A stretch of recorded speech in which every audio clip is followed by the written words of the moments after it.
মানুষ পাগল হয়ে গেছে, যারা ইটালিতে আসার আগ্রহে আছে পাগল হয়ে গেছে। 2026, 27, 28-এ 50,000 শ্রমিক নেওয়ার কথা বলছে ইটালিয়ান সরকার, গভর্নমেন্ট, যেটাই হোক।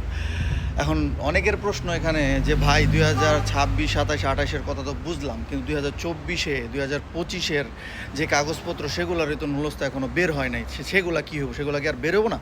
অবশ্যই বের হইব, কিন্তু এখন কাগজ বের হওয়া মানে হইতেছে অনেক প্রসেসিংয়ের মেয়াদে থাকবো আর অনেক সময়ের ব্যাপার। কারণ এই 2 বছরে রেকর্ড পরিমাণ বাংলাদেশি ইটালিতে ঢুকছে, সবারই কাগজপত্র প্রসেসিংয়ে আছে, সবাই কেস টেস্ট মারছে যে যেভাবে পারছে, যেই ওয়েতেই। তো এখন কথা হইতেছে আস্তে আস্তে সবারই বের হবো না যেমন কোনো কথা না, অধৈর্য হইলে হবো না।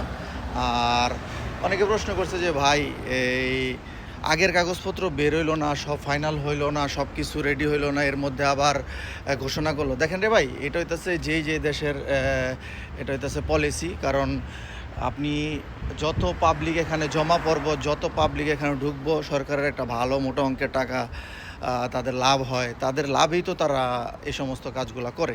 কারণ নর্মালি সিস্টেম কিন্তু ওইটাই, আগের কাজগুলো শেষ করে তারপরে নতুন কাজ করা। কিন্তু তারা আগের কাজগুলা প্রসেসিংয়ে রাখে আবার নতুন করে এটাই দিছে। তো যারাই নতুন করে জমা দিবেন কিংবা জমার মধ্যে আসেন কিংবা দিছেন, তারা ওয়েট করা ছাড়া কোনো উপায় নাই। এক্স্যাক্টলি কোনো পাবলিকই বলতে পারবো না, যারাই ভিডিও করে ব্লগ বানায়, পাবলিক একবার বলতে পারবো না যে ভাই আপনার কাগজ এতদিনে হইব কিংবা আপনার নলস্ত এতদিনে বের হইব। এক্স্যাক্টলি সময় কেউ বলতে পারবো না, কারণ এটা হইতেছে সম্পূর্ণ ওদের হাতে। ওরা ছাড়া এটা আপনারা কেউ বলতে পারবো না। সো ধৈর্য ধরা ছাড়া কিচ্ছু করার নাই।